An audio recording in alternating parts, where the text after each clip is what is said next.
Gasimbagane Ne Bannamawulire wano ku Radio Simba. Pira kibazo mu studios ogikwanjulira. Osuzeeyo otya ampuliriza. Eyakoze olwaleero weebale wonna wosinzira otuwuliriza tukwebaza okubeera ng'okola bw'otyo. Pira kibazo n'embeera mu studio za Radio Simba okwanjulira program Gasimbagane Ne Bannamawulire nina John Kakande. Wano baali batwalaganya Roko emisinde ng'asirise. Byakakofiira ka Roko. Ne Charles Romshana akatishati kayambadde nabulabanga na baroko kati nina okukebera ndabo baroko ina advocacy gye yakoze oba Roko sibegana mwaka nga bampereza nankani bakufira bampereza kalenda nga ndi mukunganya ibira byofuna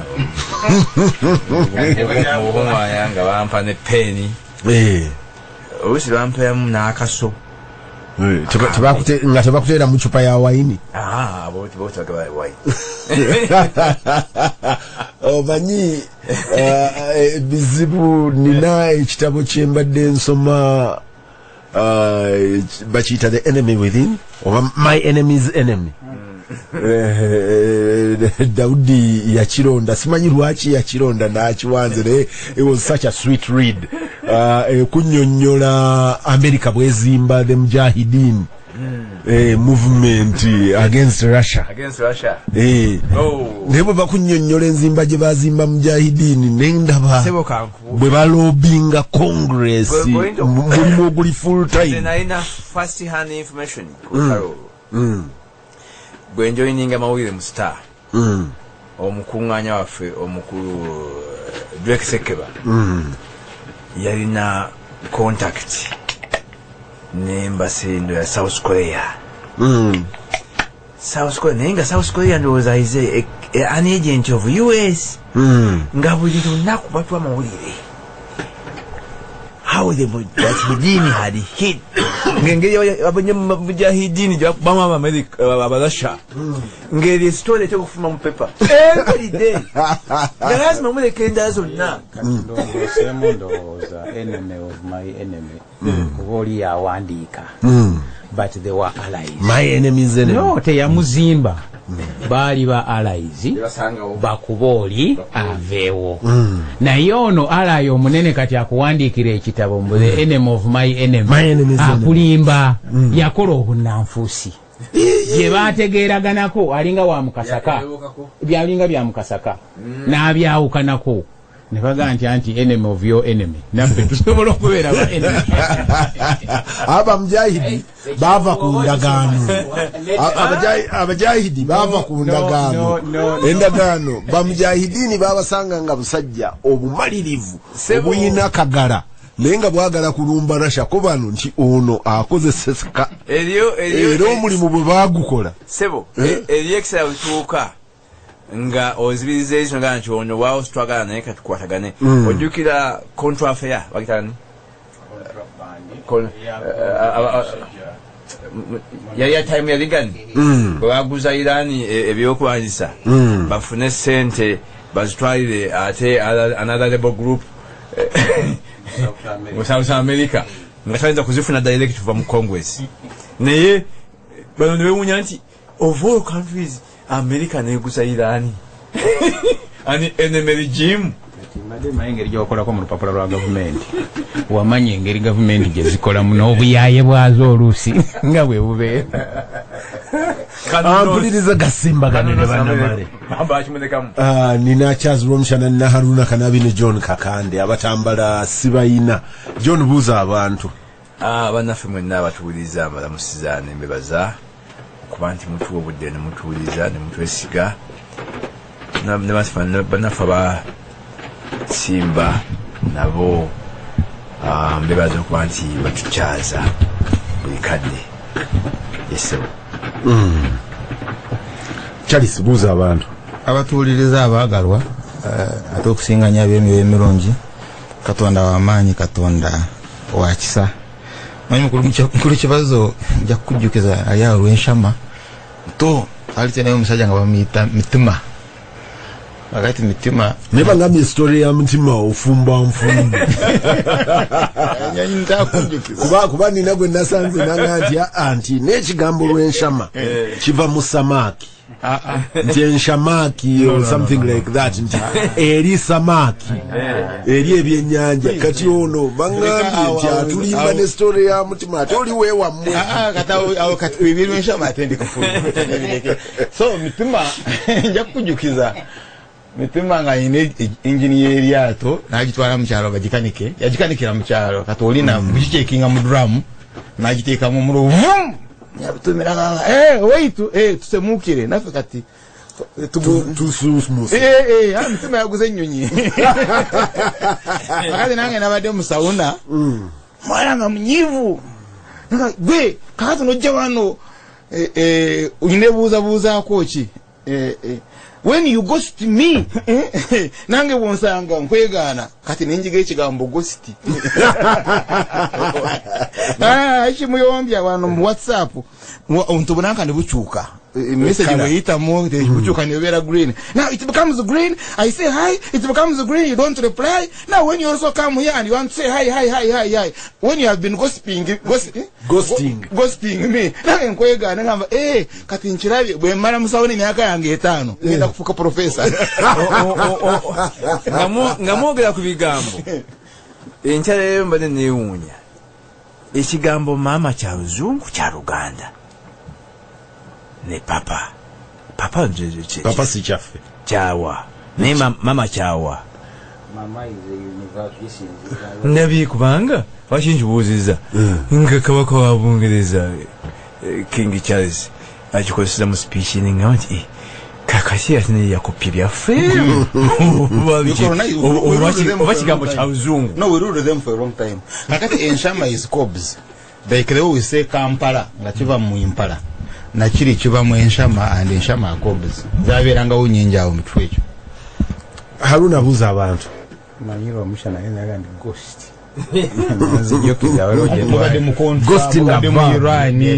Ghosting a verb.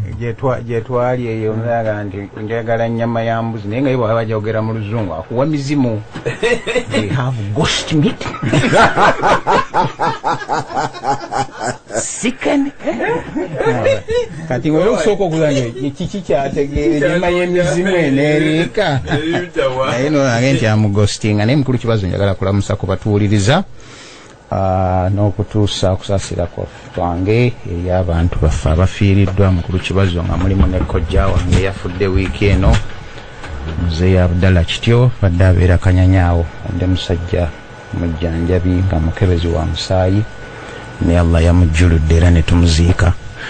N'ekyokubiri mbadde nzija nawaba omwami omu bamuyita Katongole nanga nti genda ongambire Muwanga Kivumbi naye taliiwuka njogere byangambye nti atugambire Kahindo otafiire minisita nti national ID zino nga bwagenda okuteekako ebirala bingi n'essimu zaffe baziteekeko kituyambe nti bw'eba egudde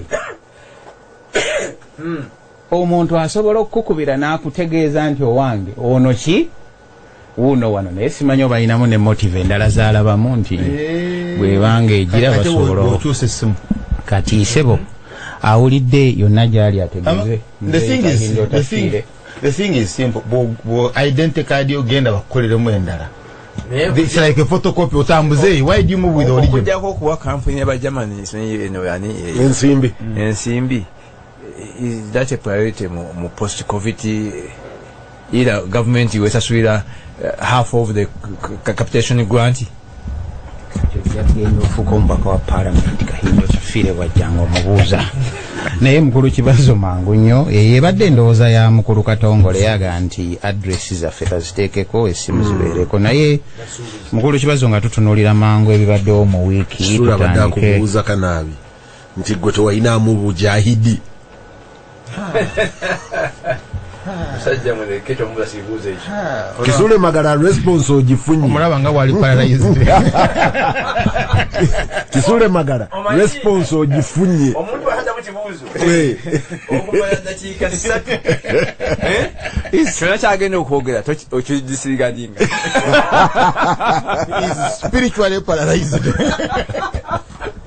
n'ekibuuzo gye kiva nayo sitegeeza kubanga mwe mwaleese ebyaki ebyaba mujahidi awo tuveewo naye nakunnyonnyodde kitegeeza nti ninako knowledge engeri oli gwe gw'osoma n'omutendereza nnyo olw'okuba naleetinga bibye takubuulira ekitabo nja kwazikamu era propaganda oyo musoma nga olekamu naye mukulu kibazo otandikire ku nsonga baddewo baddera ey'okufa wetumaliddeko wiiki waliwo famire agayi abantu nga 12 yonna ekaseese yasaanyeewo oluvannyuma lw'ettaka okubumbulukuka n'ebundi bujjo naye ettaka lyali ambulukuka pakwaky abantu badde tebasobola kusala naye nga amazzi abagabi kati gakendeddemu naye mukulu lw'omushana wano yatera okwogera naffe tukyogerako nnyo ensonga ya climate change ebadde na debate nkulu nnyo ssebo wiiki eno mu nsi yonna nga aga n'amawanga amanaku agata ina kye gakola mu kukoonoona obutonde bw'ensi babeeko ne kye gayambibwa naddala ago amawanga amanene agasinga okuleeta ebizibu bino byonna. Mukulu kibazo wiiki era ebaddemu ng'oggyemu ebyamataba ttaka kubumbulukuka ebintu by'amasomero wiiki yatandika nga tuzzaayo abaana new vision n'abeera wattima nnyo eri abazadde yaleetera omutwe omunene n'aga nti mugenda naye mukimanye gavumenti mukulu kibaza nti tuliwo kati ntunula tebatuteekawo wa gye tutunula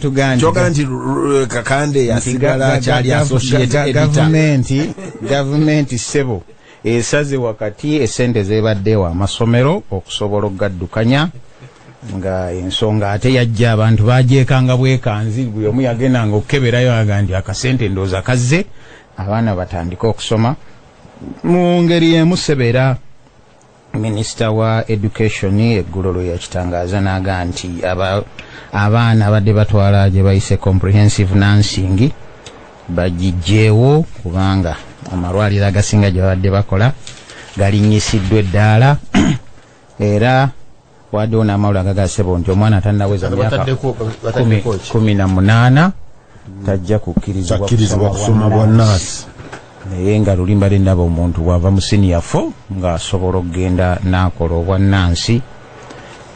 Mukulu kibazo era ne bagamba n'amasomero bwe gateegendereze gayolekedde okubonerezebwa lwa billioni 13 ze balina okuwa Uganda National Students Association Council UNISA babadde tebasasula billioni 13 yes okuwaayo mu yonsa kati sebo mukulu kibazo era mu masomero nga tukyali eyo ne gavumenti nayo netegeeza commissioner wa private schools yavuddeyo n'atugamba nti mu bbanga ttono nnyo abazadde mugenda kubanga musasula ssente abaana bammwe banywa amata wakati w'omutwalo ogumu n'emitwalo 2 nga babaliridde mukulu kibazo omutabani wajja kunywanga mililita 2.5 buli lunaku ze bamubaliridde naye nga cost bagitadde ku gwe omuzadde ng'era enteekateeka eno egenda kutandikira mu Wakiso Kampala ne Mukono oluvannyuma eryoka esaasaanire. Lwaki mata gokka?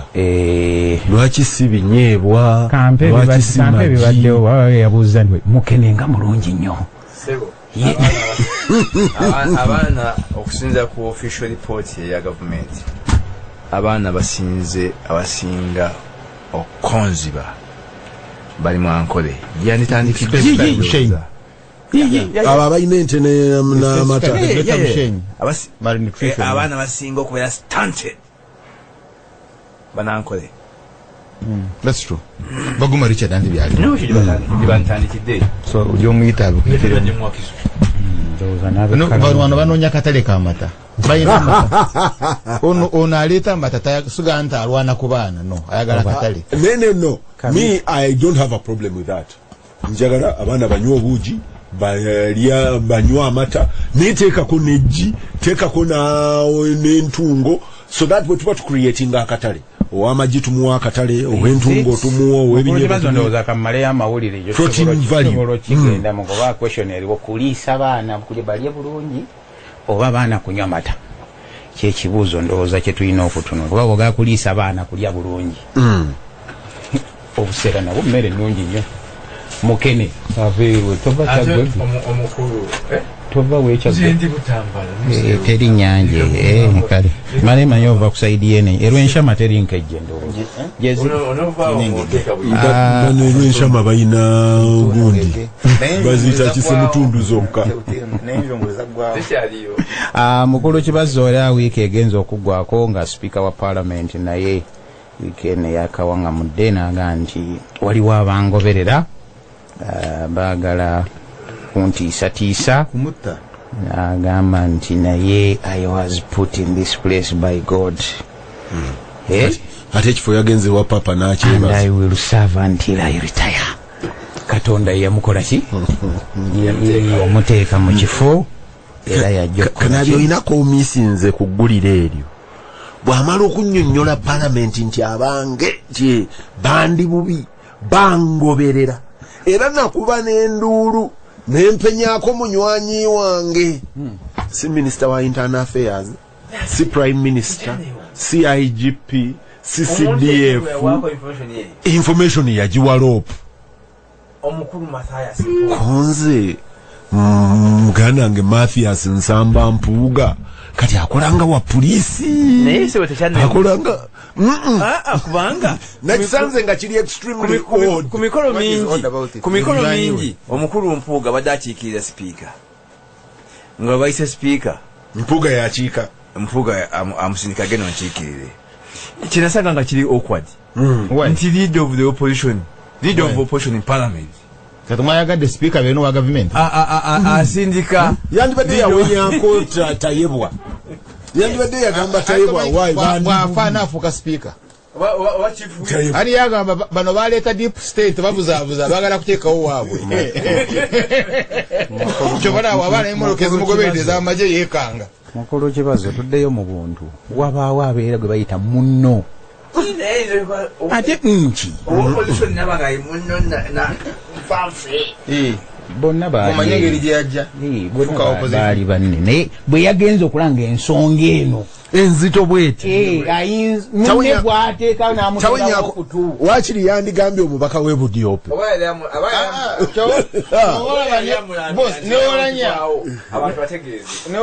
kubanga wakiri singa yawenyako omubaka w'e Budyope nandigambye kale nti new'e Budyope n'omulekawo n'ogenda eri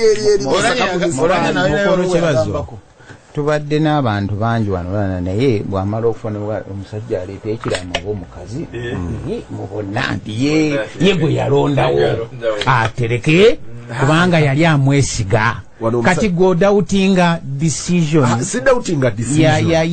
ya mukyala ani okubeera nga trust ye mu nsonga zino bagala okumutta mu nsonga zino oli amanya abagala okumutta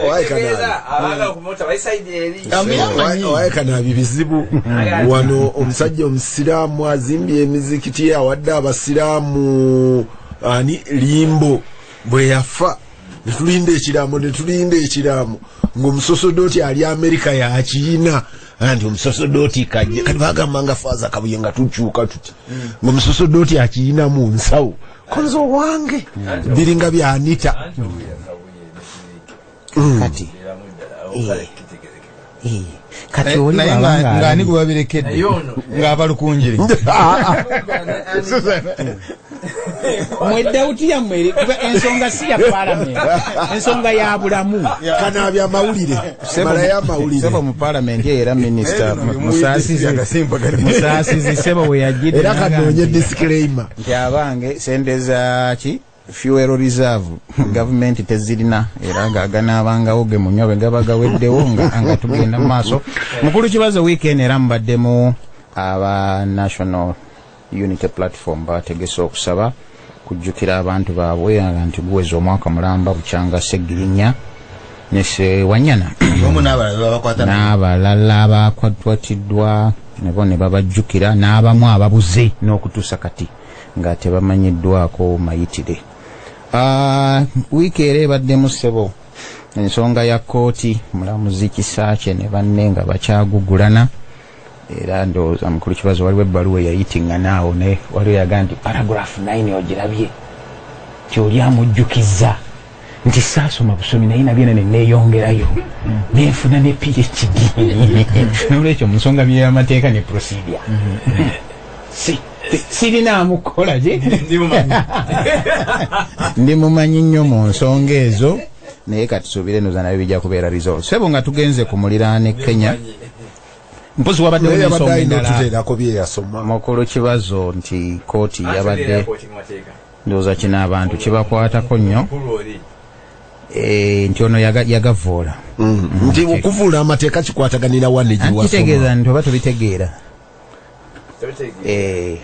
kati kyava mujjukiza oyinza okumenya etteeka ng'olimanyi nti ebintu mbikola ki ng'olisaba bulungi naye n'olimenya naye mukulu Museveni akoza nnyo ekintu ekyo what are you saying but we went to the bush we fought for human rights you want to lecture me ebyo mbimanyi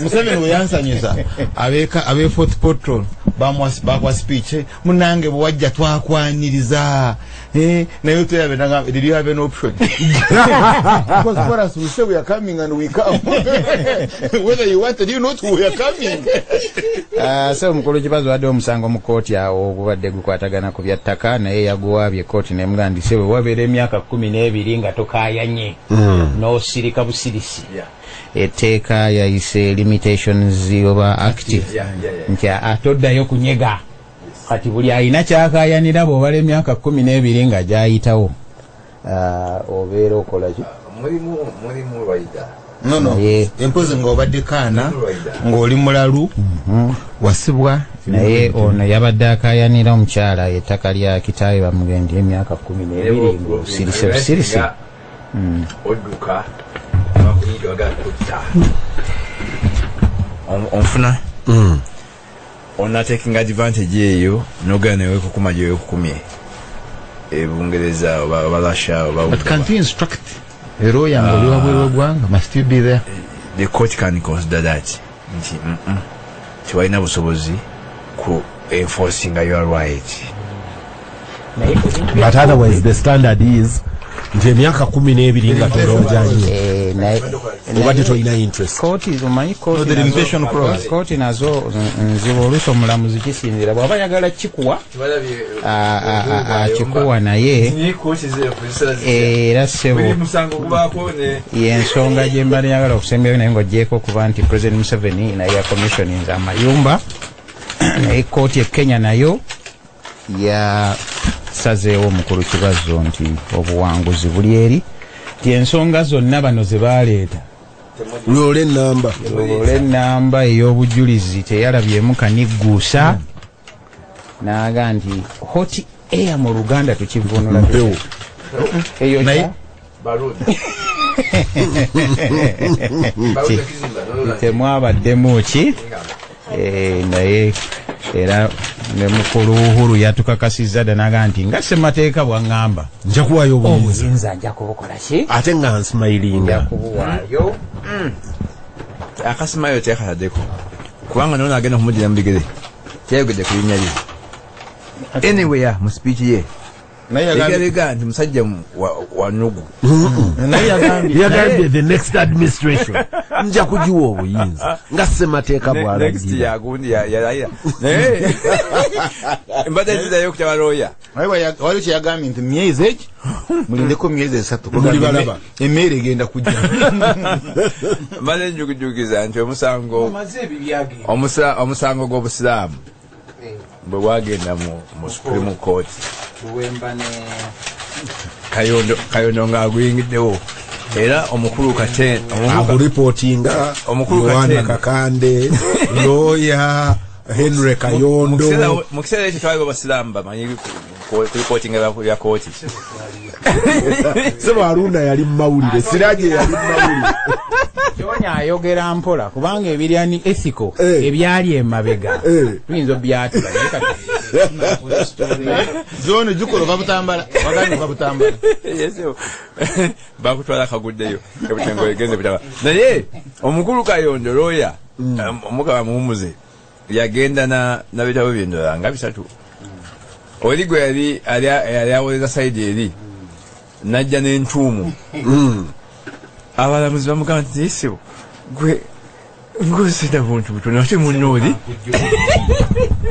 yasimba ebitabo nebikwata ku mmeeza y'abalooya wonna ne wajjula kolide eno gye tuyitamu ogenda okutuula nayo ne bagisengeka nebigenda paka ku mulyango Attorney General. Can I clear this?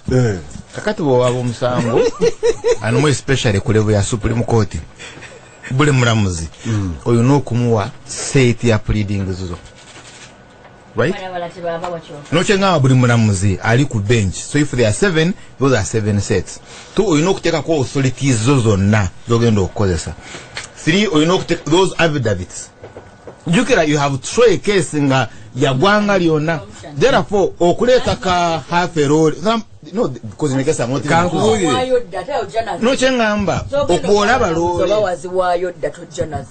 no, what I'm saying, no, but I mean they were filing a case, they are going to file a case. Mwaleta byenkanaji mukulu w'omusana kankubuulire nti ne mu kooti mulimu ddwama katemba naddala balooya begendereze nnyo. Balooya baasomerako mu Amerika balina katemba muyitirivu, olina okubegendereza nnyo. Yohana oli eyateeka ebitabo mu korido n'amala okubipanga, mwami Kayondo ye n'awoza atya ng'aleese obutabo obutonotono. Ebalansinga naye byonna n'ebitabo byonna byenkana n'omutwe gwange. olw'okuba ono yali ku sayidi eri nakyo takikubuulidde. Eyaleeta ebitabo omugenzi Justice Manyindo Seth. Hey, abantu bamugamba nti counsel argue, your friend has argued, nawe leeta ensonga zo. You argue, do you need a break? Tuyimirizeemu ogendo John yali ku sayidi ya mu Amerika. eyo history eyo history tumuleke naye mbadde njagala kugamba John be bamu ku baasitula ebitabo ebingi. njogerako ne registrar wa East African Court of Justice Arusha eyo nanga nti bw'olabanga omuntu azze okuwaaba omusango n'aleeta ebintu ebyo bigalaganga ebijjuddewo ebityo, abalamuzi oba omaze obaba yasinga. Mpuliriza Gasimbagane Ne Bannamawulire.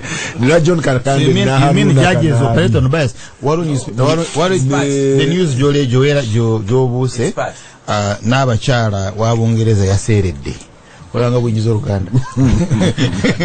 Era ntegedde nti iyo good corner agent. Is that a story for us? It is the major story mawulire gonna.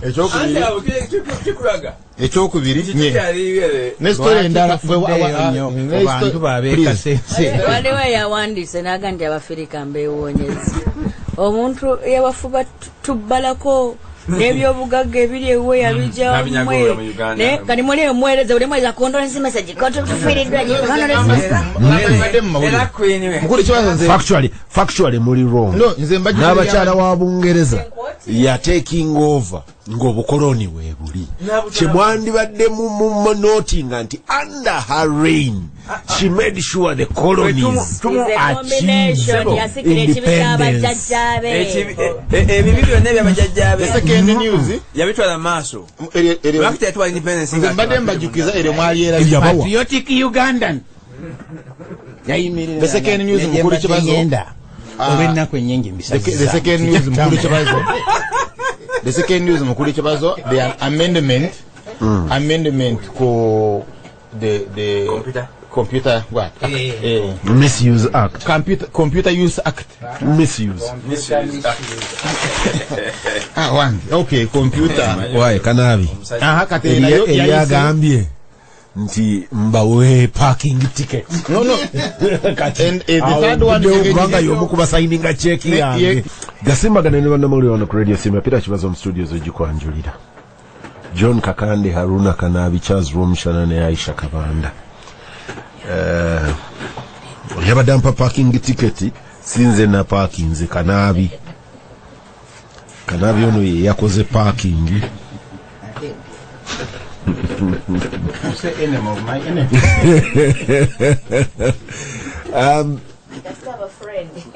John katono nnyo manyi nti nampadde parking ticket eno subject gyengenda mwali very interested mu yo naye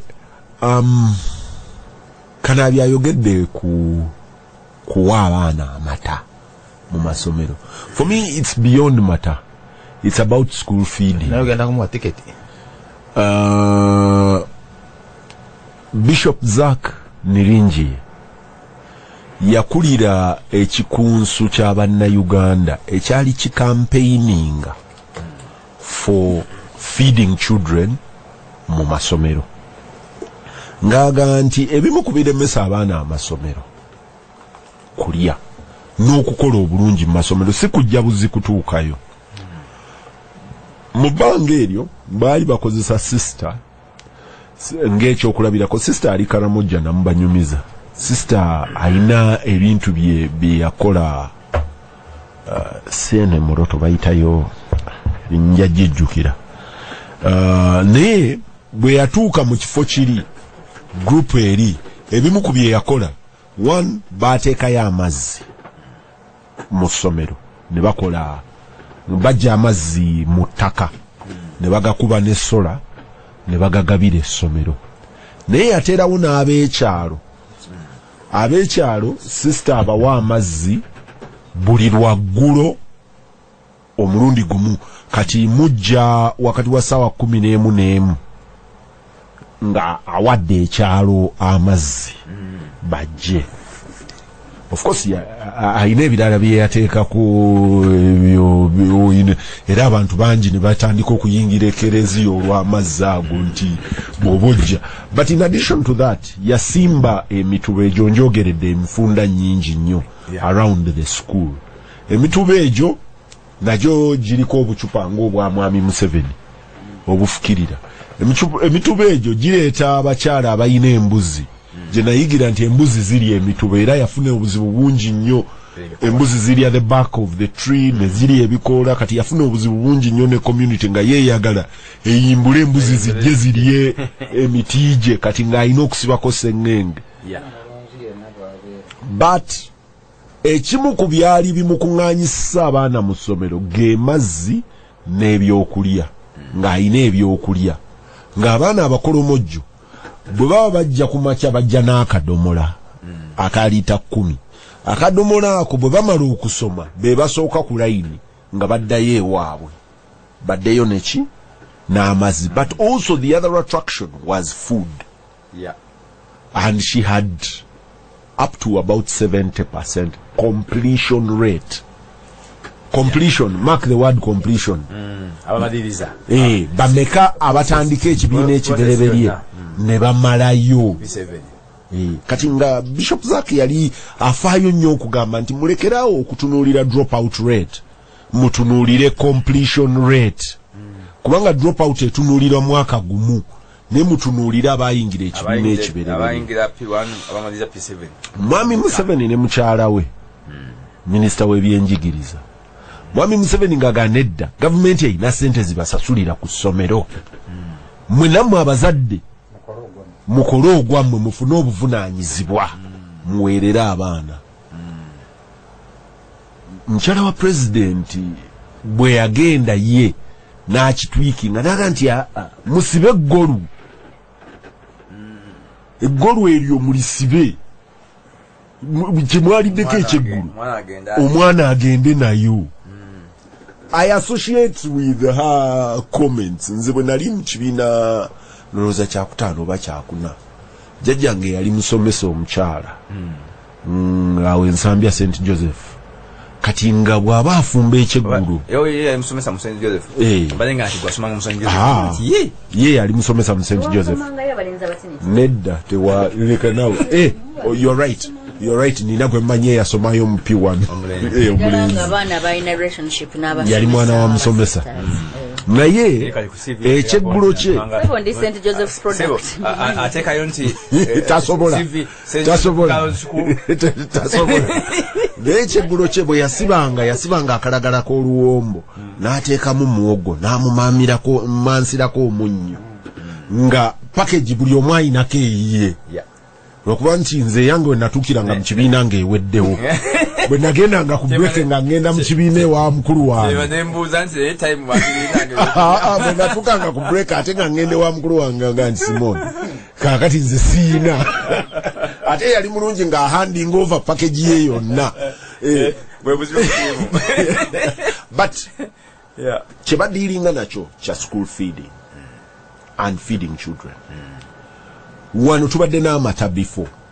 Actually not mu East Africa. Abali mu Nyayo schools mu Kenya. Kana byagamagami baganywako. Nanze naganywaga Nyayo schools. Mu Nyayo schools mu Kenya ng'ofuna quarter liter ka triangle ako. Nyayo gamoyi. Nga gali across board. When the industry of capitalism came, ne bagana naye bwe nali njogera ne mwami Agasekalala wano ngaga nti simata gokagwe weetaaga bw'oba otunuulira amata. The question is onoonyamu ki? Onoonya liquid eri nti omwana yanywedde amata oba onoonya value ya food?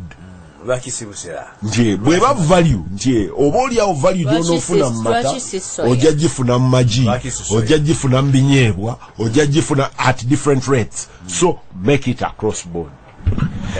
Ensonga of course obuzibu obwolekedde eggwanga lino nti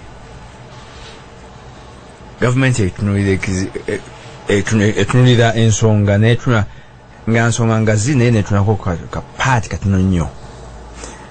Ensonga y'okulya ebadde egulumbya nnyo. EP President ojjukira nti nga bw'ogambye ne mukyala we nga bagamba nti abazadde mukole ki muwa abaana ate nga bagamba nti temusaba ssente. Temugamba baana nti muleteyo 10,000 sogula obuugi aga nti mmwe omuzadde yaba atoola ekyokulya yaba asala amagezi oba nti abazadde beekuŋŋaanye bagambe nti tunaawanga essomero muwogo. Naye ate nga ebitundu bingi mu kibazo kyotwegedde nti ebitundu bingi bya Uganda birina kye bayita kibazo essomero baliyita Kangole Girls ne Park District. Omuwuliriza kitugamba ali Karamoja jawuliriza baliyitani Kangole pronunciation empandika Kangole naye enjogera njogede mu Luganda mu Luganda ebeera Kangole kale eyo omuwuliriza tumwebaze. Naye mukulu kibazo Simba broadcast to the world. Ensonga bbiri mukulu kibazo ensonga bbiri gavumenti zetakolako bwe yateekawo UP. Jjukira nti UP bw'atandika yatandikira ku baana bana. Tekyali kya buli omu. Tekyali nti kibazo alina abaana mukaaga bagamba bana basome bana basome. Ekyavaamu naga nti bonna njatula n'ekyuka bonna basome. abalinga omusana bagamba nti bonna bakone bakikyusa nti bonna bakone. Actually we say bonna beinale kyekigambo gino kaakati naye ensonga bbiri gavumenti etakolerako ddala. Simanyi watu vume. Ensonga bbiri gavumenti zetakolako bweteekawo bonna basome. Esooka abayizi abaana baffe bagenda mu ssomero banaalya ki banaabeerawo bantu obuvunaku lwonna. Ensonga ey'okubiri nayo eri very fundamental abantu basinga babuusa amaaso ye school infrastructure. School infrastructure ntegeeza ki mu ensimbi za gavumenti ng'okujjako erese project n'ogamba balese project nti bagenda essomero lye Kangole babawaddeyo classroom 2 tebabaddamu temwa gugamba tubawadde okulaba ng'ebizimbe bino basomeramu byeyongerako obungi oba bibeera maintained. Capitation grant akola ki? atakola capital grant takola ku infrastructure maintenance and mbadde ngamba eyo buli myaka egiyitawo gavumenti ekuwaayo infrastructure development fund kutegeeza bwogenda amasomero mangi aga UP naddala agaali agakanisa agakereeza naki agawumeeya nga gali mu UPE nga bwe balina matono infrastructure ebizimbe n'ebigenderako byonna bifudde nnyo byonoonese nnyo kubanga bw'abanga head teacher ne chairman wa school management committee bagoberedde instruction ya president temusaba bazadde sente tolina jojja kusujjaku sente ziddaabiriza bizimbe ebyo kibasinga nzimanayinja nga nkyali ku school management committee ku ssomero lyaffe ery'endejje nga kyebasinza okutuwa ennyo kwali kutuzimbira pit latrine ezo zondowooza baali generals waliwo sponsor zaayo naye mu myaka yonna UP gye baddewo nja kutegeeza kati myaka meka eweze myaka meka essomero eryaffe local community eryengana lya Kereziya eriri under UPE gavumenti yaliwayo school project yemu ne bazimbako classroom 2 maintenance naki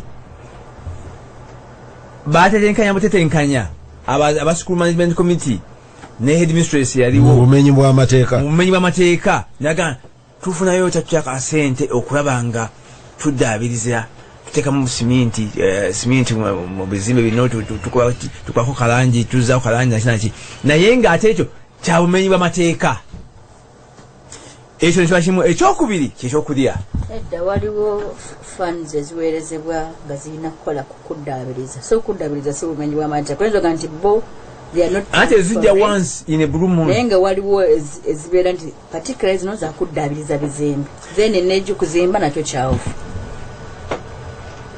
zezijjukira nti zajja yali bagitani waliwo project constructing ebizimbe naye ekyo balisa okugikuwa omulundi gumu mu myaka 7 oba 10 oba oli abamu tebakifunira ddala mu butuufu Kereziya Kampala Diocese yalina enkolagana n'aba-Irish ne Kereziya mu Ireland nga baleeta abaana basomesa ne batwala n'abasomesa ne babajja wano babatwala eri abaana Uganda balayo mu myezi 2-3 lumu kati ge babajja wano eno abasomesa bali aba-Irish batunuulira ebyetaago by'essomero ebiri very critical nabasaba eri nti mutuwe mbaweerezeyo bambi ku buyambi obwa kino omu ku abo abajja mu ssomero lina limu nga member wa management committee yaliwo enkuba negenda etonnya empitirivu mind you ebizimbe bya UPE government tebigwiramu madirisa simanyi oyo kimanyi bina kubeera open mpulira mbu abasomesa that's the best tebina shutters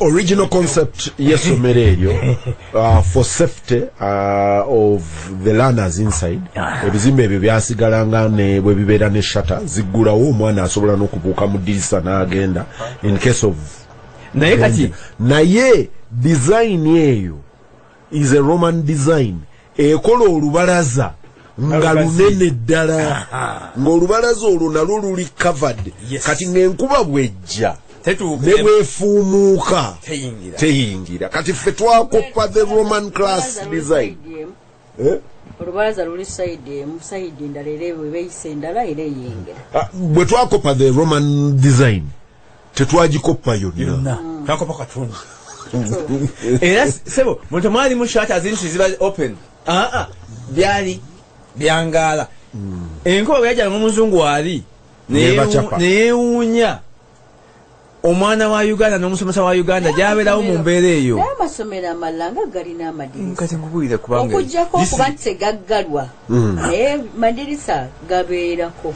kati eyo project yammwe eyinza okuba yalina obuzibu ng'abaalyako ebimuamadirisa baaga era omuzungu yaddayo omwirish si muzungu mwirish n'akola ripooti nti the most urgent Which is an emergency. Kuyamba bano kubagulira shutters. Abana bame kufa butiti bisabe enkuba. Naye nga kikulaga nti investment mu infrastructure tebaddeewo nnungi.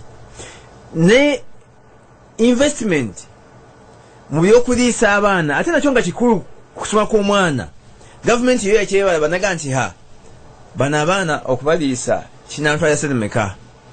Ate manyi nti ebya Uganda kilo eyandiguze 13,000 bateekamu 6 kubanga bigger part eba inflation gibajja okweriira.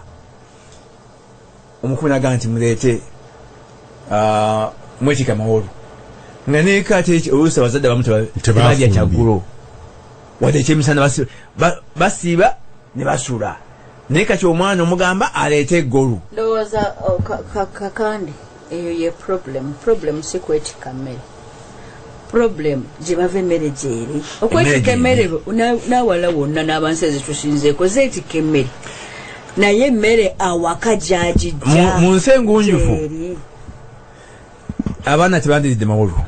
Carry sandwiches. Batwala sandwich yaabwe nagisana again. Kakati oyogedde nga middle class. Kakati nawe nga middle class parents. Si middle class. Olaba omunwe gwa lumonde bw'omukalirira nze namulya. Lumonde n'omukalirira defa mukaliranga mu kasumbi kasuwa bwe kati ng'abeera mu omunyo mutere kati kan Stephen whole day nga mulungi. Naye ekikulu naye katakola ki taliyo eye problem. Ne generation gyoyogerako eyammwe. Bamama ab'omulembe guno eya bamama bammwe temumanyi nakalira mu lumonde gwoyogerako wadde muwogo gwe wamulya kubanga mama we yali akimanyi. Kakande kati awo tebamanyi kuvumbika nti ettooke osobola okulivumbika ettooke ne bako emmembe ogimanyi nnyo naye omwana we aliddako ku mmembe. kati okukono n'amasannyalaze abuuza onootera okutuuka mami nkutelewo emmereyo osobola gisanga ngaekyayo kya generation etwogerako kati oyagala kwonoona nku n'amanda n'amasannyalaze musimanyi oba obeeza okuva ku makya. Kakati ne project eno sijiraba nti eyinza okutekinga off. Kakande kizibu nnyo okujjako nti eriyo. Kakande olabira kumpi. Kakati ono yabuuza ebibuuzo ebikulu. Lindako. Lwaki manye kati mwamulaba kyakongolo. Lwaki mata? Lwaki sibuuji? Of course basinga obulunde. Kati oli sabasinga. Lwaki mata? Sabasinga creating market for product. Which is fine. Amata agasinga obungi. Gava watino okwebuuza. Naye that is not the issue. Nenya kutegeeza kye kisinga obwangu okufuna. Nenya kutegeeza. Obuji babuteekemu amata. That is still fine. Yes. But why is the directive about particularly mata? Actually tell us soya is better. Kumwana. Soya tetumuyina wanaama. Tumulime. Bagamba tugalina. Bwayingira waffe butambalira ina mata. Tujja baguzi. Then you can see where it's coming from. It's creating market for someone. Secondly, bakwantu walite baliyo bantu bali babuza ashiri muno mnyamate. Olwaki ogamba nti mu bitundu ebirimu obulo amasomero tugafune sente basobola okugula obusera. Yes, sorghum. Sorghum is a very good meal.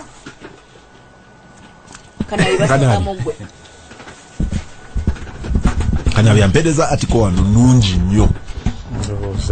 And manyi commissioner bwe yabadde ayogera kampeyini y'amata erabika ebaddewo si mpya era si yaffe yaba ndowooza gavumenti ya Netherlands ndaba SNV ng'eyita mu SNV their donor agency naye bagitunda kuba Netherlands ndowooza y'omwera ku bantu abanywe nnyo mu tubayita donor agency an exploitative agency. Anti bakuwa eno kogerere kumpe wako bakuwa eno ne bakola ki naye bakikkiriza era mbadde ndaba omukulu kibazo obosomye batandikira mu Western Uganda ne union z'amata ozirabye Kagara ani Bushenyi eyo yonna Bushenyi Isingiro Kiruhura Mbarara Ntunga Moshema nti batagetinga abaana emitwalo 7 ate baali barespondinga ku kiri Kakande kyagambye nti the purpose was to alleviate malnutrition and temporary hunger among school children. Ne bateekamu ssente era babadde baga nti liteemu ng'egula nnusu 10 naye haga naye nammwe nga mutuseera nnyo. Essente zaali zaabali ne baziteekamu bano nga baguza amasomero amata abaana ne bakola ki ne banywa. Kati eyo project simanyi kubaga yali ya myaka 5 2017 kati tuli mu meka 2022 ndowooza eba eweddeko.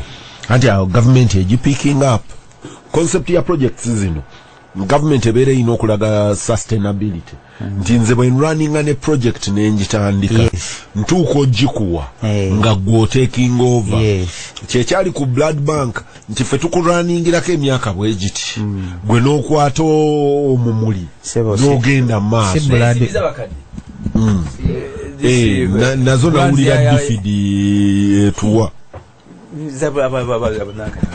ekyo kyokka Sweden yabawa wano gundi mu public universities naye katukukwatizeeko tukuzimbira abayivu nga tusponsoring abantu okugenda okukola PhD naye after some time nawe savinga ng'otandike yagenoga nti oyinayo mmeka nti ate lindako nawe nange kati binnemye so bwe tutyo bwe tubadde naye njagala otunulire SNV ekigendererwa kyayo kyali kyakulaba nga abaana mwe muyina amata naye ate muyina abaana abali malnourished.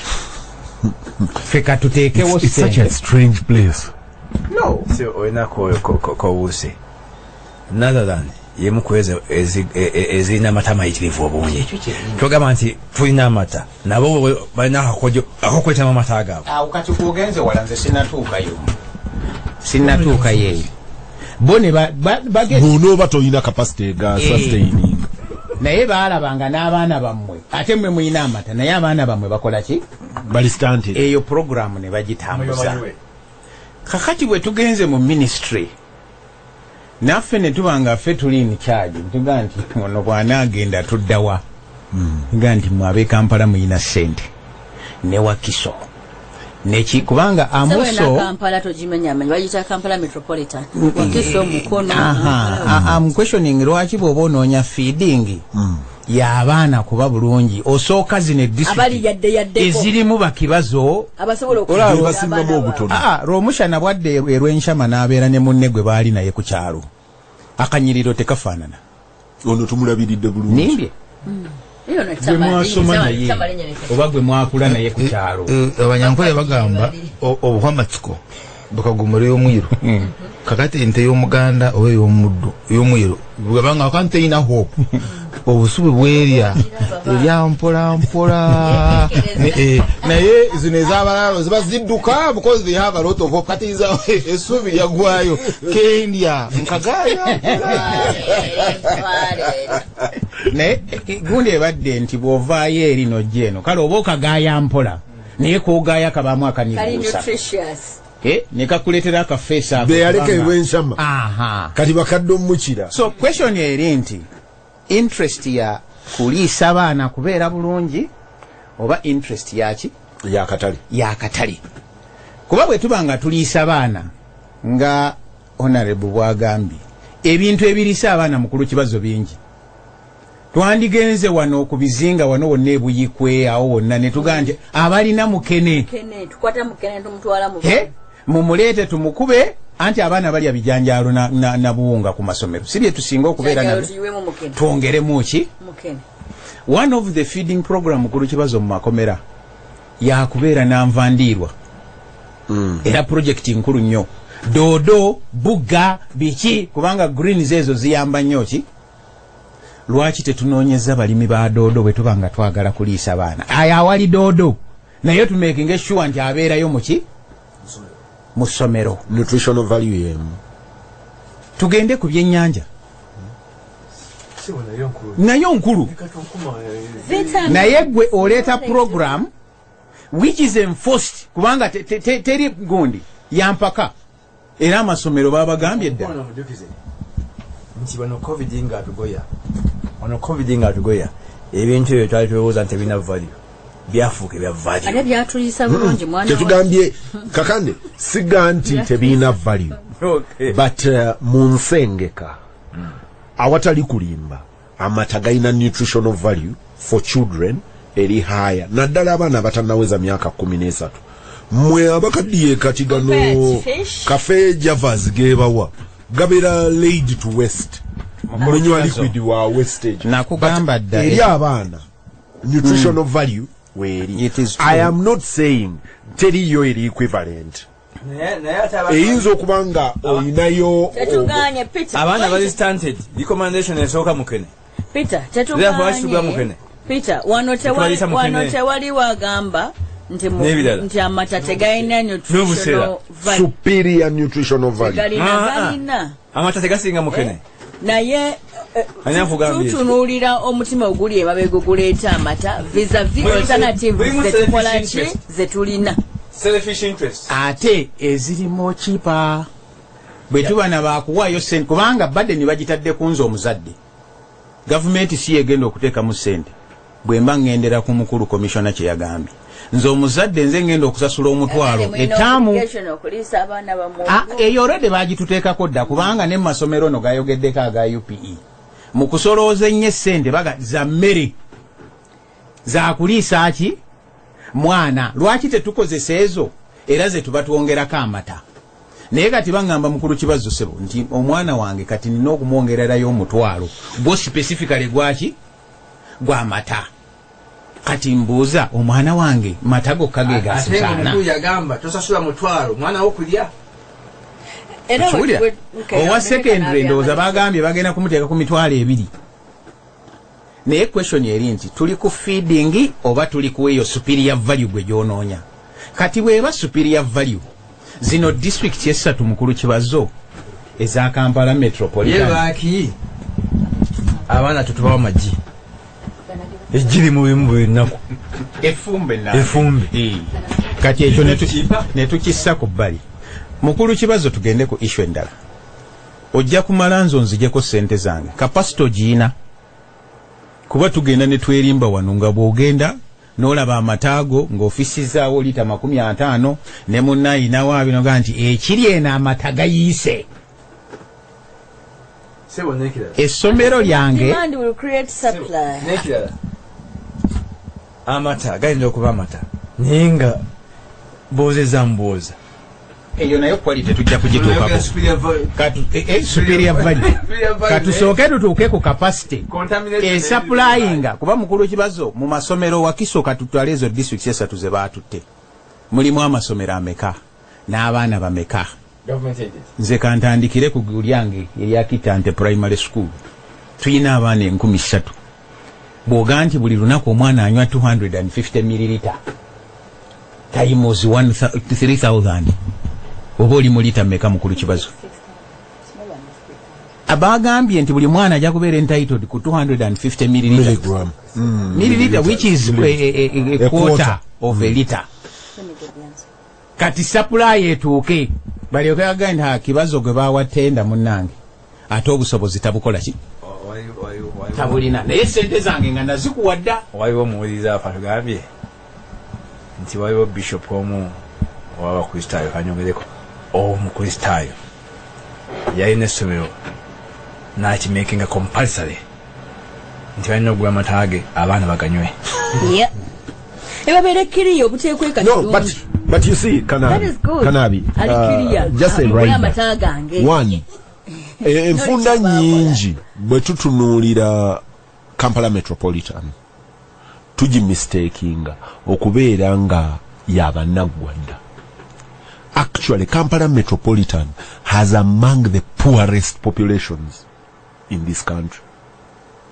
Kampala metropolitan eyina abantu abaavu abayinike abankuseere abasinga obungi bw'oyagala okujja ku sente zaabwera kati ne feeding eyinza okuba nga mbi.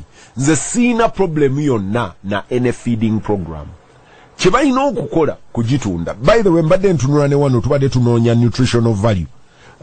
Mbadde ntunula wano eriyo n'omusawo ampeereza omulala naye mbadde nkifunye already nga mu ranking milk and dairy products number emu Namba 2 magi. Namba 3 nutritional yeast.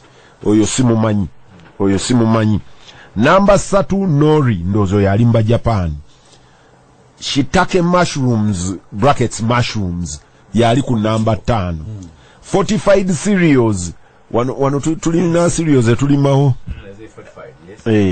Clams, fish ali mu namba 8, then ne bagenda mbino byote tubiina wano, crabs, shrimp, ebyo fe wano tetubiina. Kati muwogo talimu. Kakati muwogo talimu. Kakati source of lumonde talimu. Sebo, tubudire source ya information. Babo kwa research no kwa source ya information ki amanyakaro amanyakasera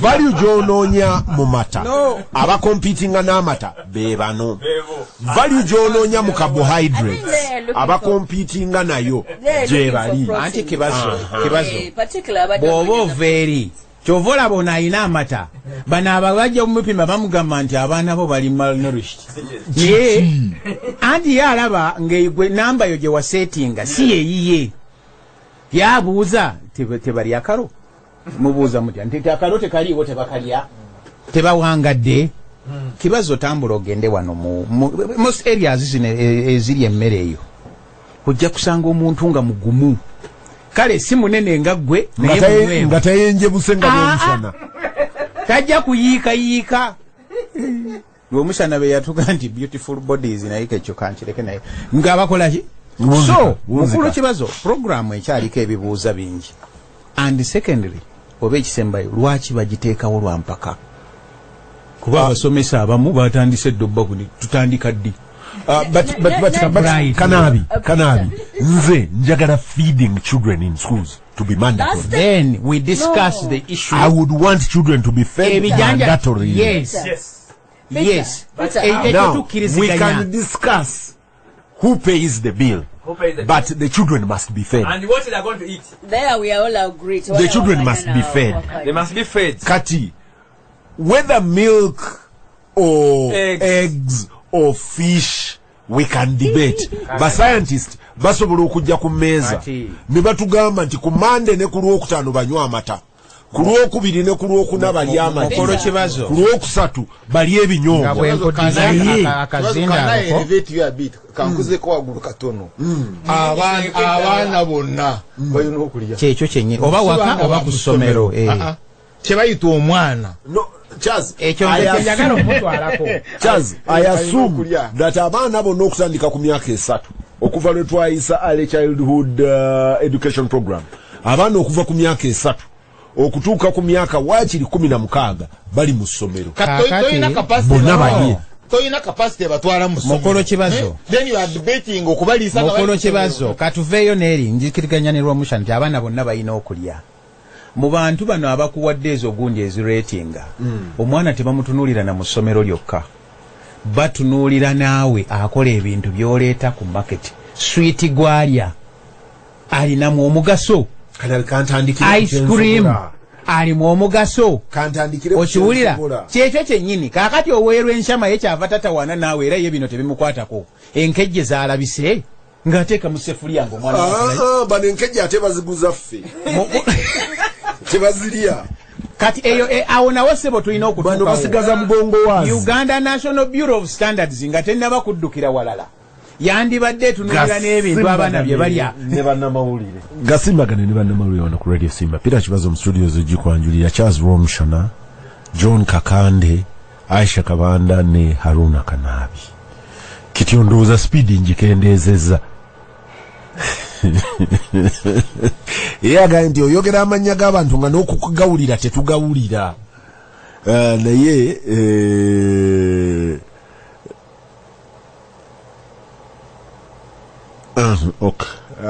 ennyama tugireke John eryaga nti abaana basobola n'okulya ennyama naye eyo tugireke.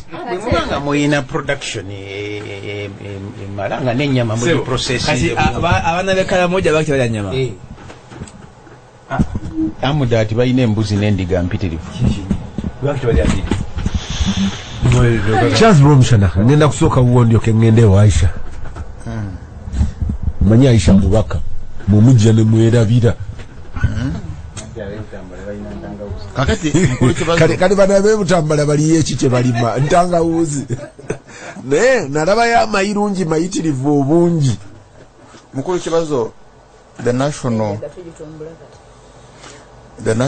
national resistance army occupation Aranakba boddayo mu its historic mission teyinamu kutumbula abantu bonna ku speed emu the elevation of the whole of the people as a whole somaye banchi bunode bulungi nga yalina program bonna bagaggawale bonna kyo anti chokola ebigambo byonna biri mu Luganda waliona byeko ekigambo wona bagiga hari waliona byeko program zezo zonna wabazoogera ngataddeko bona bagiga hari bona ennaku zino bakoze emyoga kidakyonka naye kyabanyoro kidakyonka kitegeeza kyabanyoro kyerisa kyonka ngokayaka kubanga ne Aisa yasinga kutegeera Ice development model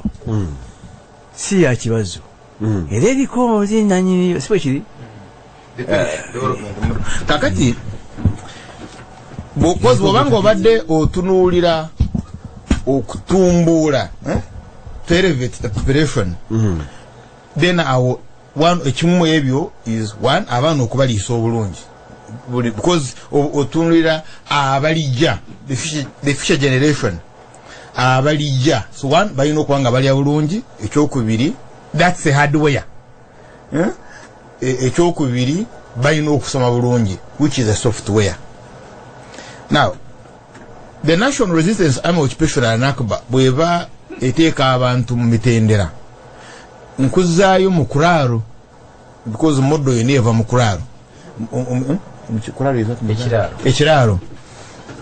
ekiraalo nga bona gamba luli walimu omulaalo walimu embwa ya security then wabeeramu n'ennyana enaavaamu ente y'enkya kakati bw'okama amata the first amata agasooka they call it omuhondo wakolayoko ebyo nno byayogera byali bigenda mu ku byembo baguyita omuhondo ayina gwe yagamba mbu anywa makamu baali bagenda mbone emboko nze nakutaasa baguyita omuhondo kakati omuhondo ku luno ojja byogera sikutaasa emboko ekunyokerako wekka omuhondo guyina value kata amata galina value naye ate omuhondo gusingayo value g'amata gali agasooka ng'ente yakazaala ago twagawanga mbwa agasooka kati ganyena tubimanyiza muvisiwa kumuguwa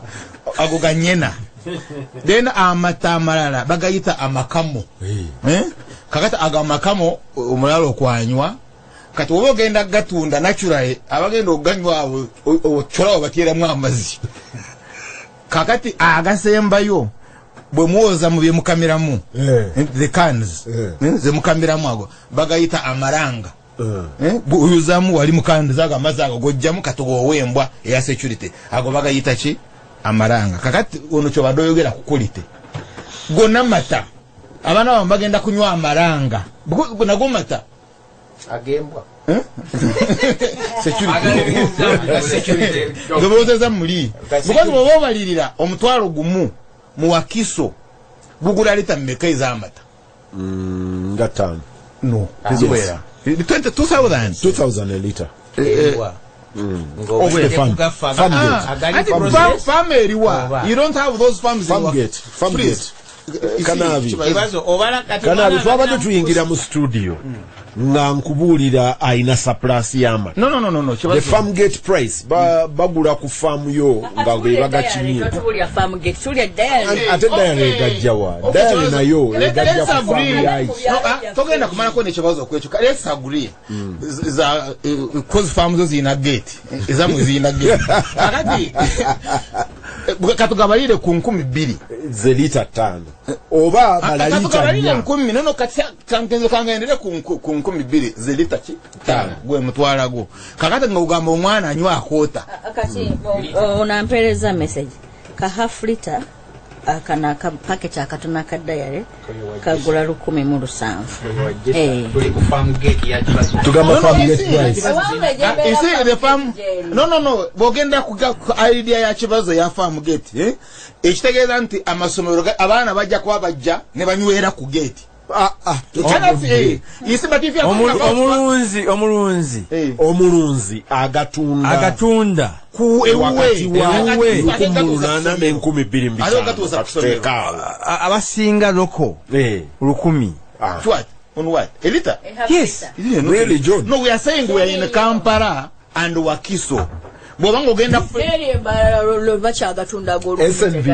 SNV report je tubadde tusoma kanabi jaweereza amata bagatunda 10 lita where eri wamme we are saying yes. Please tugambe program is Kampala and let's assume that the liter will be at 2,500.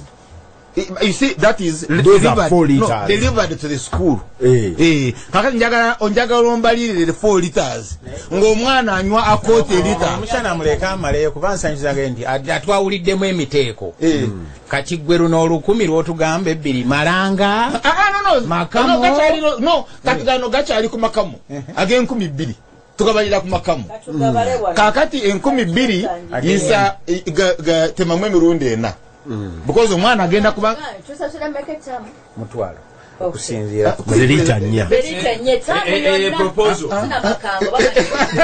kakati lita 4 ekitegeeza gabaga mutwala for 8 days so the only way amataga mutwala for 8 days nganywa makamu 8 days bwaba wakunywa anywede hafu anti mugambya kota wakunya tamu abayina okunywa grade nga less than amalanga kitegeeza nti buli wiki anywa lita emu buli wiki buli wiki anywa lita emu wiki anywa lita emu okay so tamu eri mu kisemeka no omwezi 4 weeks tamu eri mu wiki 13 katobola banti gana amatanga bogabaze ku 2,000 omwana okumala ko omwezi nganywa amata grade ye ebeera lower than amalanga anafunyaga mujju tubera twaguze eriye wa Kakande ku 10,000 enye kwanga nyama kati naye boba munagula 10,000 mukulu gw'omushana tuyambe we wabeererayo ng'omulaalo nga bwe gataba magana amozeemu gogambye nga gabaaki kakati nze nga nyina okunywera mu lundiro bwe manga ngeri mu lundiro kozi bateekako amasa amaki obusa bw'ente ennyana zireme okukola ki okuyonga kakati nze ng'oyozaako mangu ng'okamera eri mu lundiro ng'ofuuma n'onywa ng'olina okujja ng'oli mukufu. That's how we survive in the crowd. Obera musiru wabanga okama ngonywa naye but I'm telling you katono mwana wa Wakiso kurete ne yo mutwalo okunywa amata ayina okubanga anywa amaranga anywa wakiri wiki nya amoze wiki nya but that's 1 month. Yes, and the time is at least more than 2 months. 3 months. 3 months kati ago oyina okuyiwamu amazzi agali ku level lower than amaranga. Anti omutwalo kisoboka kuba nti bwobola ekintu kyemanyi tekijja kuba popular o softeningamu naye nga abantu babakikkiriza. Now kakati therefore bwobola bwebanga yeyo ono kyatunyonnyola ono rating yabadde atuwa superior yagiseki superior nutrition kakati therefore ebekyali katugende ku amaranga kakati katugende now mukuru kibazo bunsomero principle nkulu nnyo mu bakubana b'essomero there must be equality. Ngo yeah chobola ba government naye njogera ku government esitali NRA abana Chaz ona akusomesa Peter. I am a nutritionist. bamuyita to haise malungi aga nti I'm a nutritionist. We do not recommend that children or anyone drinks the milk the way it is produced by a cow. Milk should be put to a ratio of 1 to 1.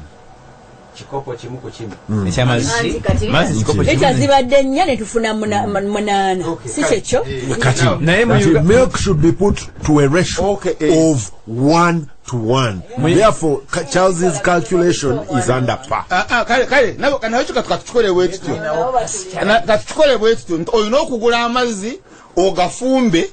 Kusomero, you boil the water, then ogaiwemo, ogenda kulango yomaga water and sewage corporation, ogenda kuyomaga mukuru wava muno, wava water.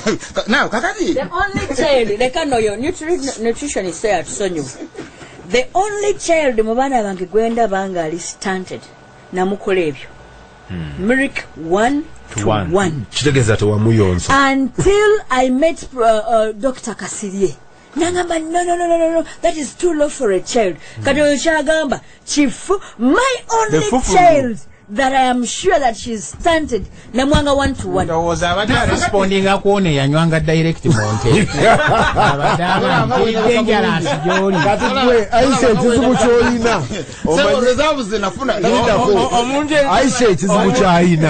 Yeah, Rose. Jamisinga 1 to 1. Nayenga yafuna. Mazi. Bali bagatabude.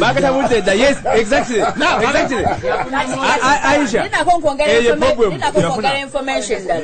Mpoze chochogambi. Yes. Kubanga nze nalera ko omwana afiridwa nyina on day 1.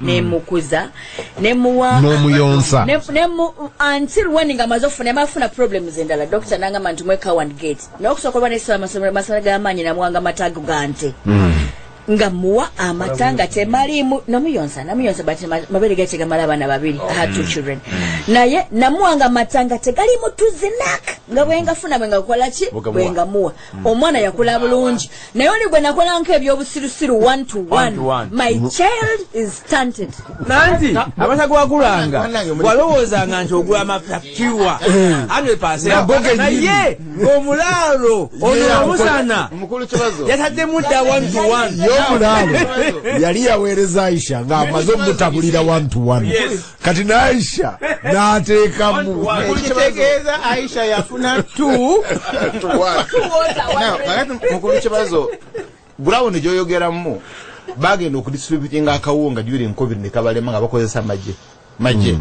Now katwana amata amangi gava amata amangi gava mu sector ya nakasongola ogajira mu bidomola kanabe nasinga okumanya gajira mu bidomola anyway ekyamata kanchereke mfune mirembe now kakati boboyogera ku equality mu masomero oyogera ku equality mu masomero chobola abatuwanga uniform fenna so that abana the idea behind the uniform nta abana bonna benkane bafanagane ekyokubiri ate basitweranga bwerere ekyokubiri textbooks ona abagamba ye akiki mshabe debate na ajitute na ajijjane wano na ajiteeka awalala we happening right on the forum nagamba nti number 1 you should applaud government for this. It enables local business. Education should support local business. What you should demand of government is that the suppliers must be registered by the school and native to the area. Then in addition to that, ask government to add on other products that are farmed within the community. Do not ask for national suppliers. The only time you will lose it is when you ask national suppliers. Jude Vyamukama agamba nti Charles Romshana should be told that education is a business and food is a business. This is the only way to create a market for products, and therefore it is enhancing the economy. Gasimbagane should invite people that are schooled in the areas of nutrition, economics, not just pundits that enjoy pantering. Mukuru kibazo. No, please. Soko lekeka. Not beamuka magali and not just pandits that enjoy pandering. Johnny Katononyi. Oyo omwami oyo agambye nti project nnungi abadde agambye nti nnungi egenda akik. Then let government be very clean to it, very clear gambe kino tukikoze for purposes of boosting production. Tiwe tunaleeta amata bagenda twakibagamba ndi bwoteka abantu okulya emmere production ejja kukula naturally kubanga there is supply. Tebatulimba nti baagala kukola nutrition y'abaana ku masomero lwa nsonga ono obutonyeze bw'amata bw'abaze era otukoze bulungi nnyo olw'omushana n'otubalira lita 4 zigabanyemu ettaamu namba ne bwe zifuula 10 nga Peter bw'ayagala ettaamu namba omwana agenda kunzika ng'afunye butonyeze bw'amata tekina kyekigenda kukola ku nutritional values za mwana mu ssomero batugambe tukola production y'amata ekule ekyo tujja kikkiriza. Mukuru kibazo. Another point of information. Omukulu oyo akiki babadde babiri oba basatu group ekyagenda maaso balowooza nti nze owendejje alina ente zange 2 bajja kumpa contract okusupplying essomero musobola okwekola mususa kubanga rules of procurement is a government tezijja kukkiriza local farmers kusupplying anything. Bayababuuza tax clearance yayibera ebagirina bayababuuza tini bagirina John musobola okwekola mu society. Kuba mu discussion genda bawa n'ekyo eriye yakibuuzizza mukwano gwa Romushana bwe basomera balala. Sokoleka John kampe John information. Abanyankole b'omu Western already bakaaba n'amata. Nti abantu abamu beekozeemu oligopolies mu mata. People are not allowed to supply milk directly. Okitegeera. So you'll end up nga bwe badugambe kasoli simanya baregistering nga bagenda omuntu nagenda okezanga n'abaamata nga ffe abantu babulire bakkiriza. But nonetheless, growth in production is good. Bwe kiba nga kyekigendererwa tekiba na mutawaana. Oli omugagga bw'anaaguza amasomero nga bano w'ente emu 2 ng'ate naye afuna waatunda. Kyogamba nti better or concentrating ku product emu and anozeka baki tetu promoting ane ekyo nacho John ekyo nacho mweno discussion gender ba ku line nacho mwekiri eriyo munywanyi wa Romshana basoma bonna embarara high aganti Romshana ayina byamuswaziza munenja mu omumanyi avuga Volkswagen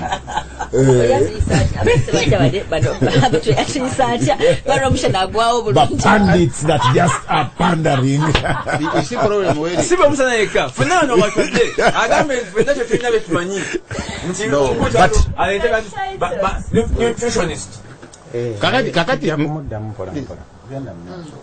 Kakati mbadde nkulaga nti bw'oba otunulira kutundula abaana bonna basomere ku mulengo olina okulowooza ku uniform olina okulowooza ku bitabo naye obudde sijja kuyingira mu detail wamu ne exercise books ze bakozesa byonna ebyo. Now the most important kati bw'otunulidde kulya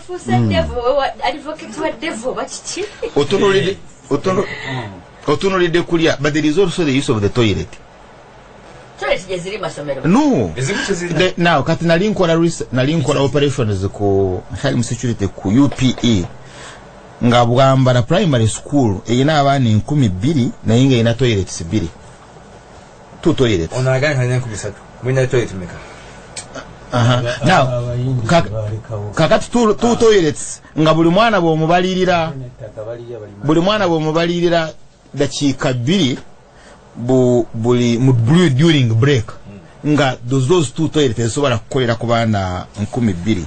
Now hygiene, because it also goes with feeding the hygiene, yes. Fwe batukubanga around lunch time mulina okunaaba ebigere bw'oba mukomyewo muleme okulwala envunza and you do have a borehole. So olina okubeera ne borehole ku ssomero for 2 reasons. One, abaana banaabe ebigere nga bajja afternoon tunga banywa amazzi. They also needed to drink water. Now, and I remember tekyatumalanga olw'okutya embooko nga tulina okufuka mu ngalo nokozesa sabbuuni weesiimasiimwe. Yes, I'm telling you the schools I went through because during the day you use the dew. Okufuuyisa oba okufuka amazzi mu ngalo? No, okufuuyisa. Otherwise one embooko. Mwana abanga urine Kwana bukate unawo notiemboko. Boaholu eriemu abana muri 12. So how are you going to? Ngamuri mu Uganda. What? But you see, this is the village Joe Diringa na yo. This is life ya village. Now, the idea in Mary Bobo yogera kuntanda. Musajja ne watayagala kudda rwensha. Bobo yogera kuntanda. Tubeera naye ku sekukulu, tubeera naye ku yidi, tubeera naye ng'ewaabwe baafiiriddwa. Naye kibazo why don't you protect me? Yeah. Wene Godduba wa Moyo. Kakati Godduba akukoze. Kakati ebizu bya Godduba babayi. Nkimanyi Godduba nga alimu erevu naye nga talina anaweya. Naye alinga lumushana. Kakati mukulu kibazo eno entanda joyogera abana okujja n'emmere ku ssomero. You also need to standardize it. Otherwise omwaguddewo mulye because balira wamu. Omwalese rumondi, omulala alese matooke, omulala alese eki. Mugoyo. Now, kati you go to milk. Pol milk ina politics zaayo. Chobola bategasookedde mu ankole. For the first time Mukulu Museveni is not becoming selfish. N'aleeta amata mu ankole. Why? Eno idea yaliwo olw'amala nutrition ya nkole naye nga balina okusooka bo destroying diary corporation. In other words, agira amata ankole nga Gasimbagane naye nga abafeeding ambalala ye Rukunjiri, Bushenyi, Ngogenzi ne Kasese zonna the diary corporation nga ereta milking cooling plants nga stake eyo, so you have to have transport also bine birole bireta amata, and it was employing people. Naye bwe wajja program I think from World Bank abana bonna babawa amata but ne bagala ba destroying diary corporation bakole companies ezaabo. Now they are in a crisis. Ojja kufunayo musajja nga kibazo kane mukogera amanya g'abantu nga mukyalo ayinayo cooling plant ye era kati mbadde ntegese okunoonya bode amaje enkwambaza. Yes, gogenda zisingira eyo abantu abayina cooling plants obaza government wachi basooka kujijjuza nga kana bitanamba kuleeta gage chobola abanja amata bagayuwa. So there was some bit of equality during the cooperation. Katono ya jitta olwokuba ensimbi zaali zijja and bwezale mu okujja for that reason, for some reason ne bakola ki ne bacha abandoninga. Now kati bagala bakirete mu wakiso. So kinali chwanda bado tunula mu kuli kibazo is that who's anya agenda to benefit from this project? Bagikolera ani? Tebagikolera wente biri butambala obana balina zero grazing wano mu Kampala etc. Walogo bakola ki? Walogo bagikolera agenda kubanga supplying amalanga. Now so the larger issue is the distribution of this milk, because okujja amata na kasongole je bagaleta ne bagaleta mu bidombola. You know the best milk gagafa. Did you know that? Kakati mu Kampala the best meat enyama ennungi nnyo yeyina enswera. Nze wensanga abatali nswera sigula. Yes, because baziteekamu chemicals zirema okukola ki olabe nga wonna walabika bulungi. So bw'osanga tewaliwo nswera kitegeeze bagikubye overdose yaki ya chemicals ezita enswera. Now so the best milk gega amata bw'olaba nga agaleese mu kadombola nga agajja embalala ne gatafa, then that milk is not good quality. So the longer the milk stays there, akali mu kidombola ne gamanye na kubiri nga tegafudde. So how are you going to distribute this milk?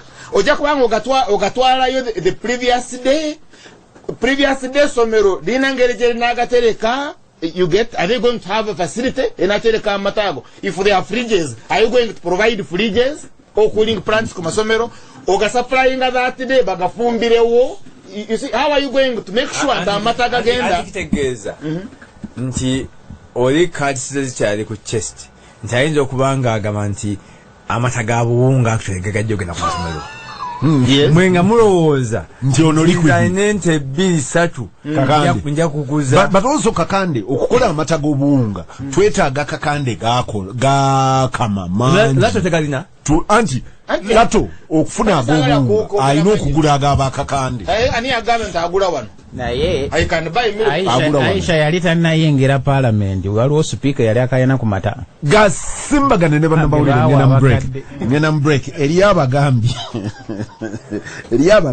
sigenda kwogera ani nti kibazo milk ratios shared by the doctor only apply to Ankole cattle due to its butter content, but the exotic cattle the milk has extremely little butter content. It implies you have to put water in the exotic. Implying a polynutritionist. Naye eriyo omulala omuyita otya muze yampisa ki katonda amuzemu eriyo omulala pandalikio wano against diluting milk with water is for infants and it's aimed at controlling constipation because the casein proteins in cow's milk is hard and cannot be easily digested by the baby. Aisha, if you are feeding your children direct undiluted milk, you're putting them at a lifetime health risk. Nkujjukira sebo mukuru kibazo. Ono agambye he's a what? Mukyala kaziwe. Speciosa. Former vice president. Yayogeranga bunye nti abaganda n'enkola yaabwe. He is treated for milk.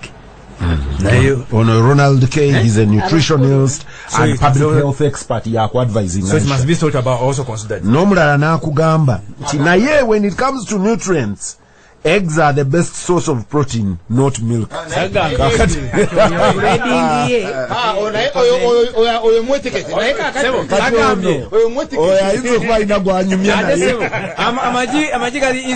Gasimbagane Ne Bannamawulire wano ku Radio Simba. Pita kibazo mu studios ojikwanjulira. John Kakande, Haruna Kanabi, Charles Romshana na Aisha Kabanda.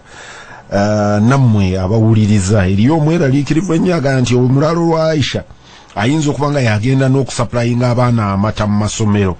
Most likely. Nti kale awo tubeera tuli mu kati yabaga. Naye eriyo omulala agambye nti amasomero nga tegannawa abaana mmere oba ki ganditandikidde ku clean water. Nti abaana buli ssomero libeere nga liyina amazzi. Aisha amayonjo. Kakati Peter, without a doubt waliwo enkwanagana wakati w'abaana okulya emmere n'ensoma yaabwe. Ekyo weekiri. Ne bw'oba tokoze scientific research gweyita abagenyi emukolo ewuwawaka ogukole nga gwa lunaku lulamba ng'abantu ogenda kuba wakyamisana olaba oba olina ky'onoofunamu. People go mu workshop season ayinza okukola workshop n'agikola olunaku lulamba nga abantu tebalina nalowooza nejja kuba productive. So tekisoboka okusobola nti abaana tujja kubatwala ku ssomero basiibeyo nga tebalina kibalidde kifu. Mbadde mpuliriza ku radio emu ng'abaana be waffe abakoze mocks. Waliwo eggombola limu abaana bakoze mock 360 n'okugwamu nga bafunye first grade B2.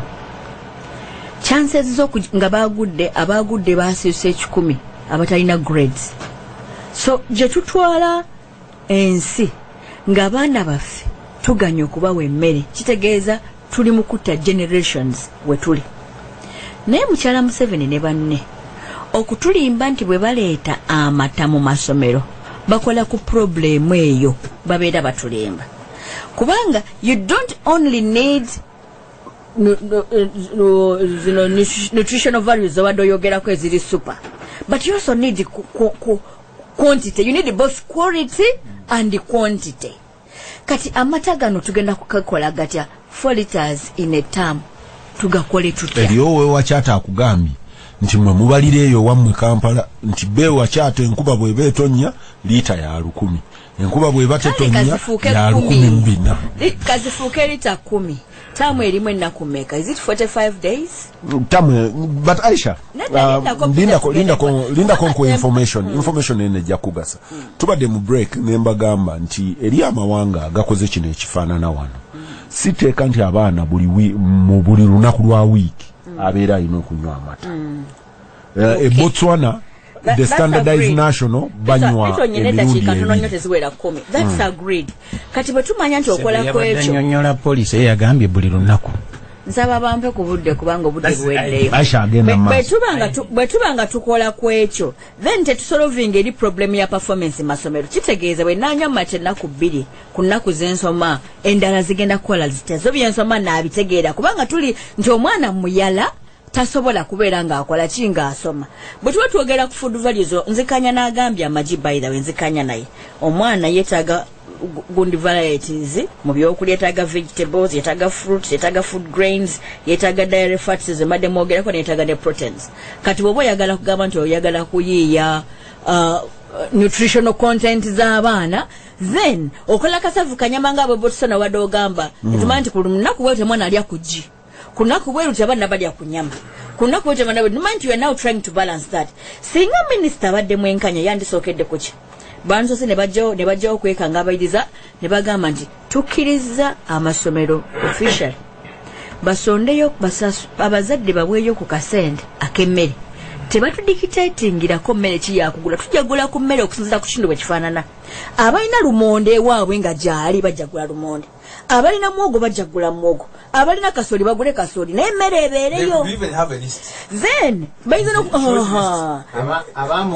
tugula ku zino ku mmere 10 zino, wankiri emmere 5 obaana balye ku ezo. Ekyokubiri batugambe nti universal education evuddewo, kubanga it will cease to be universal. Mu programu yabwe gye bakola eno eya 9 kyonka bagamba nti bakikakasa bulungi eri omuntu amala omwaka nga takudde ku 10. Kati atakutte ku 10 bw'omunga nti leeta ebiri buli taamu, omwana agenda kuva mu ssomero. Bw'omala okukkiriza nti gye nze lwe nyina omusago banijogera naye abadde alina obuyambi bwansaba, naye mugamba munange nange sirina school fees zankubyekubye dda, guno omwezi ndi bubi nnyo.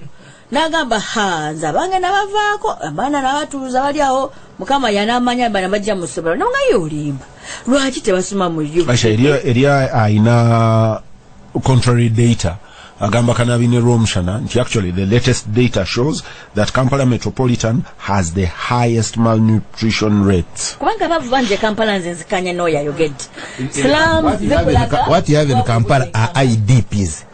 Abantu abali mu byalo kati badduka nga bajja mu byalo. They have not town, they have not come to work, they have come to look for life. It is not easy kubeera mu kyalo kati. So Peter omusajja mukwano gwange angambye abaana be bajja mu ssomero kubanga nezino gwatuga nti gasente gabwere tegakyali gabwere, ne mubuuza musasulayo sente mmeka, nangamba emitwalo 3. That gentleman tasobola mitwalo 3. Kitegeeza government wamala okusawo policy nti tuweeye ebiri, then kyusa, it is no longer universal education. Universal education kitegeeza free education weeri ntambula kwata ebitabo byange wendi nengenda ku ssomero. Kiganya katulekeraho okwekangabiriza tubere kilini ku kyo kino tukigezezaako kinamu obuzibu bwe buti ne bwe buti tukikole bwe kiti. Ekirala Peter tulina sene ze tuwonoona mu bitalina makulu nyingi.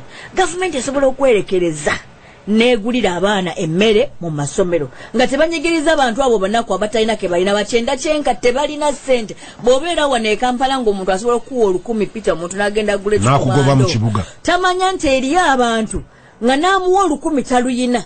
Nze there are people I give 1,000 shillings n'omulanga asanyusa nnyo n'akusabira Katonda akumalira ebizibu byonna by'okunsi over 10. nze bonna olumpa sijja kwebaza wano tamali abafuwanga 10,000 mwezi gwatanga saalabanga azikola ki azigana.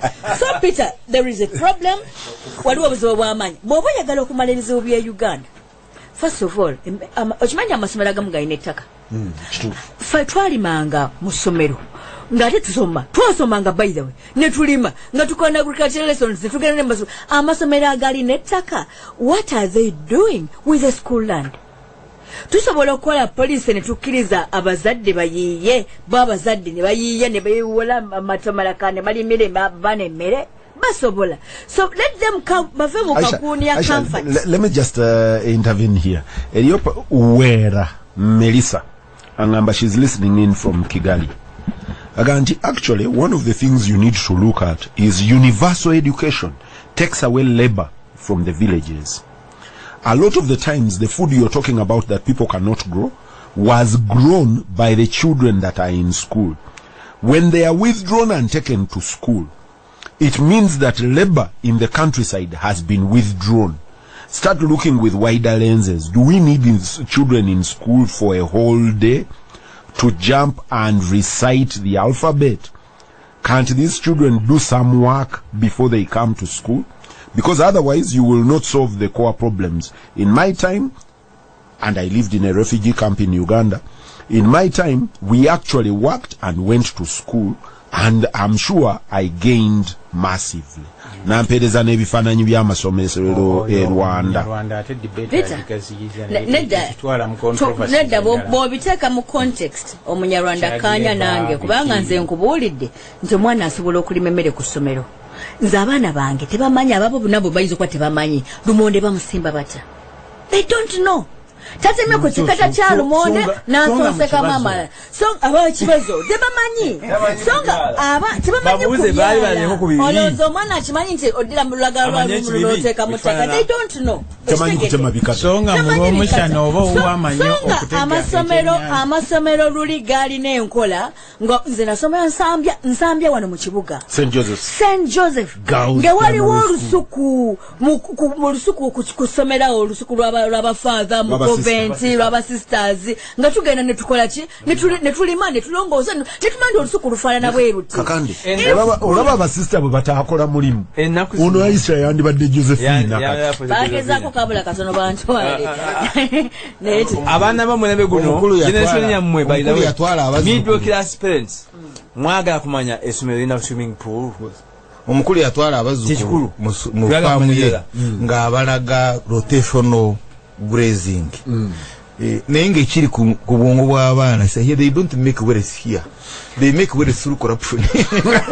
As we go away bw'oba olina program eyo bampereza n'ebifaananyi by'amasomero e Kigali. Ongamba mponzi kati nozijaka kazindalo bw'oba okoze program eyo mu masomero twetaaga bino batandisa okukola oba bazita vocational center zebakuŋŋaanya abaana ne bakuŋŋaanya abaana bonna mu masomero si mu masomero kati government ena programs oba bagita skilling naye oba beki ne bakuŋŋaanya abavubuka bajja mu districts ne babatwala eyo bayiga ebyalaani simanyi bayiga okubajja. Bw'oba ng'olina program mu masomero ng'ekola ezo extra curriculums ezo abaana bakolayo okubajja abaana bakolayo okuleba even don't need waste money ezo ze bakola ebyo basiteeke mu makulya kw'abaana olayo abantu program besatambula. So kino batubuulire nti tuleese kukola katale k'amata kituufu kijja kuyamba akatale k'amata abalala bajja kulonda naye tebaze kuyamba abaana kusoma tekize kuyamba performance mu masomero. Ampuliriza Gasimbagane ne bannamawulire oli abadde mpeereza n'ebifaananyi by'amasomero e Kigali okulaba bwe gafaanana eri akugambye nti St. Savio has been giving its pupils 250 meals of milk for 5 days a week for decades and an egg a week. Schools can provide for nutrition, not to satisfy, which is the schools can provide for nutrition, not satisfaction. Sikujjuza lubuto. Savio basasula senemeka. Ekirala ba supplementing those are supplements bongerako ku buleda abana. N'atuzaayo n'atugana ezikookolima. Savio senemeka. Ampuliriza Gasimbagane.